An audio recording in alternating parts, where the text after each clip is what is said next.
Hi, I'm Vicky Denton, Editor-in-Chief of FNL Asia Limited. Today, we're the Asian Lubricant Exhibition 2025 at Suntec, Singapore. And I have with me Ben and Sahar, who are with Kemipex, here exhibiting at ALE 2025. So Ben, tell us about yourself. Sahar, tell us about yourself and also what you do for Kemipex. My name is Sahar Matinfar. I'm working in the company for almost last 8 years. I'm a regional sales manager handling Southeast Asia and some part of Middle East. So our company is a global company. We have like our headquarters is based out of Dubai, and we have almost everywhere in the world through our distributors, through our regional sales representatives, and our regional offices.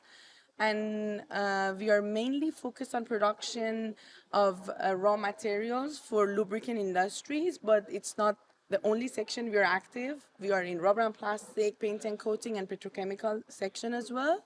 And here we have Ben. So maybe you can also give some briefing. Okay, so my name is Ben. I'm heading up global business development at the company, Kemipex. And just to share a little bit, the company's been around since the year 1964. And we've been really, really active in the lubricant industry since the 80s, and mainly in the production of raw materials for lubricant production. And yes, we've got a lot of backward integrated products. We have a very big technology center. We've got a metalworking center of technology in India. And we also have another hub in Dubai. And from there, we are supporting customers around the world in the production of lubricants. Okay, Ben, when you say you provide raw materials, is that base oil or additives? Or both? Or additive components or packages? That's a very good point. So we're in a unique position at Kemipex. So we've got two divisions, right? We've got Coraplus, which is a manufacturing arm. Coraplus produces Lubimax, which is our main brand. And apart from that, the products that we don't have and don't produce ourselves, as Kemipex is a distribution company, we also pick up products from other partners. So for example, in the Middle East, we have a partnership with Ineos Oligomers for polyalpha-olefins. We also work with BASF as well, filling some gaps in our portfolio for ashless packages. And that way we can deliver both the base fluids as well as lubricant additives, coming a one-stop solution for the customers. And it's really useful. If you look at customers in Africa, they don't pick up full container loads unless it's a mix of products. So that way, from our hub in Dubai, for example, we can access all parts of the market. So even customers, for example, in Kenya, Tanzania, even Uganda, for example, we serve them with a full basket of products like a hypermarket, pretty much. Okay. Yeah. So you are the supermarket for Yeah, we're the additives one-stop shop for in the Middle East. lubricant additives and other solutions. Yes. Okay. I know you're global, but tell us about the Middle Eastern market. This is I guess in the last 5 years has been really growing. A lot of companies are going there from outside the region to establish a presence there.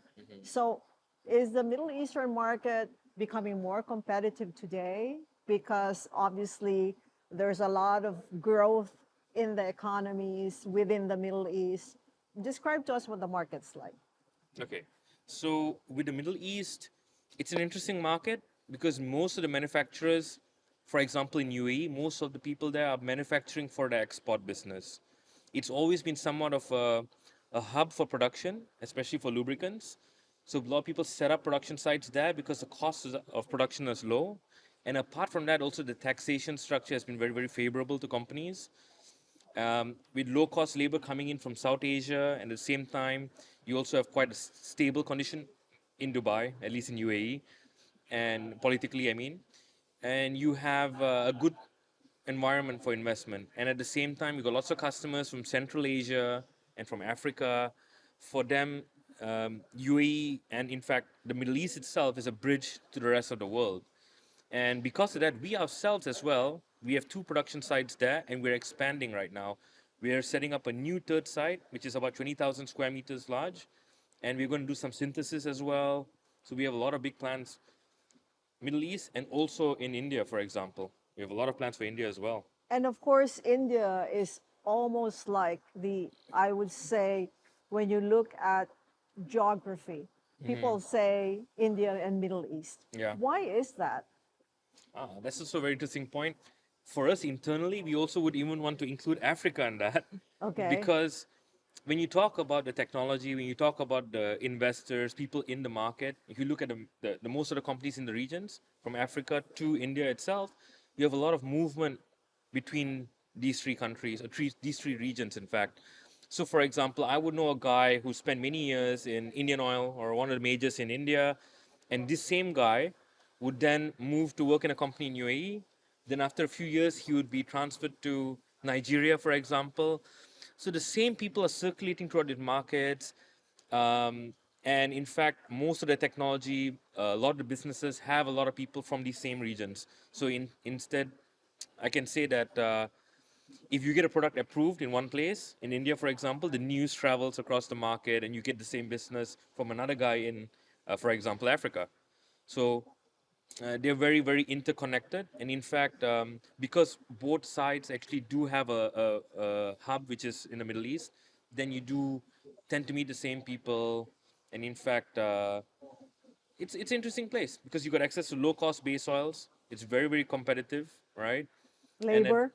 low cost labor as well. Actually, this Yeah, connection it's- internally helps us a lot also to expand. Like Yes. once area we start, then quickly in all of these locations, immediately we see the huge growth in the market because like they are, as Ben explained, they are very connected, and the news is like going all over the place. So yeah, it really helps Yeah. for us as a company also to expand our business there. Yes, and Sahar, I was listening to your presentation yesterday, which was very interesting, and you mentioned two growth segments. Yes. So I wanted to follow up on that, metalworking fluids Yes. and greases. So tell us a little bit more, because these are actually very small product segments within the lubricants industry, which is also a very niche market for the oil and gas industry.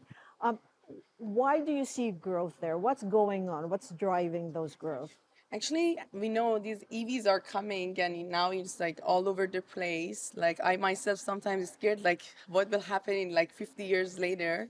So our company is investing a lot of money and a lot of energy in these areas because we believe like maybe a couple of years later, like this section of like additive packages, many obsolete grades we are seeing, and it's shrinking.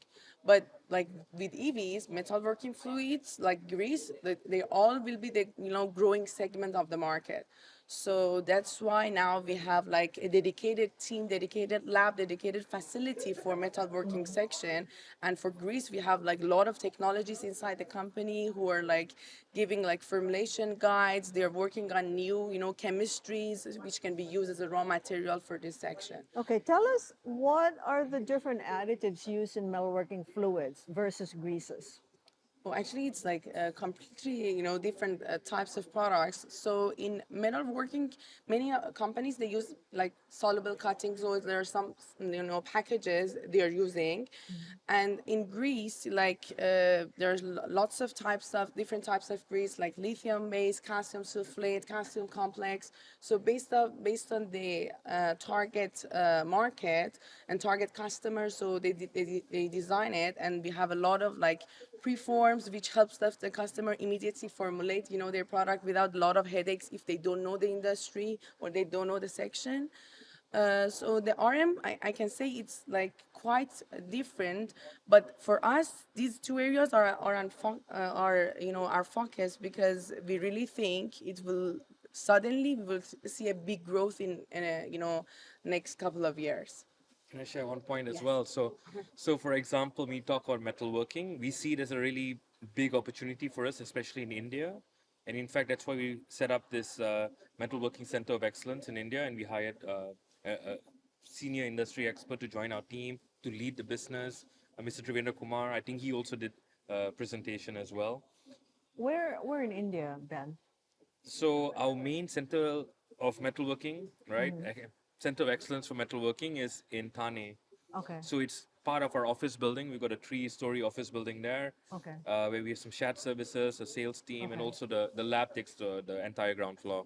Yeah, and of Yeah. course it makes sense, right? Because India has been focusing on producing in India for India. Yes, exactly. And similarly, I think this is a growing trend, you know, you want to have manufacturing, you want to have the supporting industries in the country so that if there's any more supply chain disruptions or any geopolitical risks, you keep everything contained in Yep. your country. And I think strategically as well, right? If you look at it, we saw China grow so much over the last like 20, 30 years, right? And we see the same thing happening in India over the next 20, 30 years, right? Where most of the Indian population is slowly moving towards the middle class, having more disposable income. Then there's going to be more of a demand for cars. And we want to be poised to be there when this happens so we can supply the products that are needed for that market. So as part of course, the metalworking is one part of it, but even lots of other auxiliary products related to the automotive industry, we're also heavily investing our energy into this. And also, you know, today, I would say the cost of labor, for example, China has become so expensive as well. So a lot of people are moving their production sites into India. So this is what we're also trying to catch that wave and really benefit from that. That's great. Well, thank you so much for your time and Thank you. for exhibiting here at Asian Lubricant Exhibition. Yeah. And hopefully we'll see you. Yeah, I just want to say thank you to you and your team. Actually, we really enjoyed last couple of days. Like we could connect with so many customers, partners, and I think it was like one of the best exhibitions we attend in the year. Very well organized. We yes. really appreciate your Oh, thank you for your You're welcome. support. And hopefully we'll see you not only here, but in Bangkok yeah. Sure. for the Aliyah Annual Meeting and FNL Week. Oh, we won't miss it. Yeah, Thank yeah. you so much. Thank you. Thank Thank you. you so much. Thank you. Thank you. Thank you, Sahar.